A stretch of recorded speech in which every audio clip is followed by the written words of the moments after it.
காலை மன்னா ஜூன் 3. அதரிசனமான தேவனை தரிசித்தல். விசுவாசத்தினாலே அவன் அதரிசனமானதை தரிசிக்கிறது போல சகிக்கிறவனாயிருந்து ராஜாவின் கோபத்திற்கு பயப்படாமல் எகிப்தை விட்டு போனான். எபிரேயர் 11ஆம் அதிகாரம் 27ஆம் வசனம். எகிப்து என்பது பாவத்தையும் இவ்வுலகத்தின் பாவ சிற்றின்பங்களையும் குறிக்கிறது. தேவனுடைய பிள்ளைகள் என அழைக்கப்படும் அநேகர் ஏன் எகிப்தை விட்டுவிட முடியாதவர்களாயிருக்கின்றனர்? அதன் காரணம் அவர்களுக்கு அதரிசனமான தேவனை தரிசிக்கக்கூடிய விசுவாச கண்கள் இல்லாதிருப்பதே ஆகும். மோசே எகிப்தை விட்டு விடாதிருந்திருப்பானாகில் தேவன் அவனை இஸ்ரவேலருக்கு தலைவனாக தெரிந்தெடுத்திருக்கவோ அவனை கொண்டு நமது மகத்தான திட்டத்தை நிறைவேற்றி இருந்திருக்கவோ முடியாது. மனுஷகுமாரன் வரும்போது பூமியில் விசுவாசம் காணப்படுமோ? ஒரு காலத்தில் எகிப்தை விட்டுவிட்ட பலரும் தற்பொழுது அதை அணைத்துக் கொண்டிருக்கிறார்கள். ஏன்? அவர்கள் தங்கள் விசுவாச கண்களை இழந்துவிட்டார்கள். அவன் அதரிசனமானதை தரிசிக்கிறது போல சகிக்கிறவனாயிருந்து மோசே தேவ சித்தத்தின்படி பாடுகளை சகித்துக் கொண்டிருந்த போது அவன் அதரிசனமான தேவனை தரிசித்துக் கொண்டிருந்தான் என்பது இதன் மூலமாக தெரிய வருகிறது. சபையின் முதல் இரத்த சாட்சியான ஸ்தேவான் தான் கல்லெறியப்படுவதற்கு சற்று முன்பு தேவனுடைய மகிமையையும் தேவனுடைய வலது பாரிசத்தில் இயேசுவானவர் நிற்கிறதையும் கண்டான். ஷாத்ராக், மேஷாக், ஆபேத்நேகோ ஆகியோர் அக்கினி சூளையை சகித்துக் கொண்டிருந்த போது அக்கினியின் நடுவே அவர்கள் அதரிசனமான தேவனை கண்டனர்.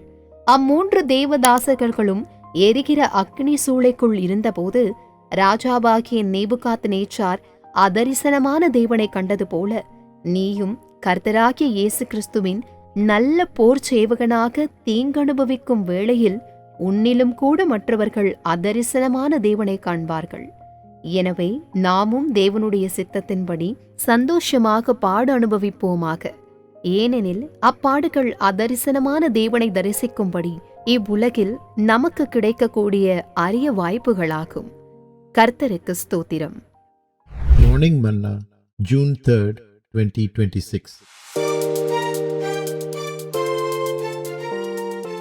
Seeing the invisible God.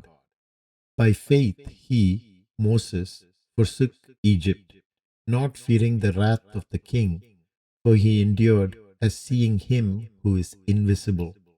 Hebrews chapter 11, verse 27.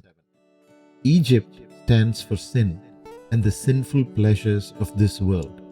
Why are many so-called children of God not able to forsake Egypt? Because they have no eyes of faith to see the invisible God. If Moses had not forsaken Egypt, God could not have chosen him as a leader of Israel and fulfilled his grand plan through him. When the Son of Man cometh, will faith to forsake Egypt be found on the earth? Many who once forsook Egypt are now embracing Egypt. They have lost their eyes of faith. He endured as seeing him who is invisible.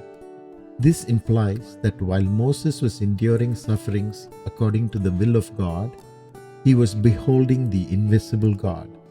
When Stephen, the first church martyr, was about to be stoned, he saw the glory of God and Jesus standing on the right hand of God. Acts chapter 7, verse 55. While Shadrach, Meshach and Abednego were enduring the fiery furnace, they saw the invisible God. When you endure hardness as a good soldier of Jesus Christ, others too will see the invisible God in you, as King Nebuchadnezzar did when Shadrach and his companions were in the fiery furnace. Let us therefore joyfully endure sufferings in the will of God. They are rare opportunities to see the invisible God on earth. May God bless you.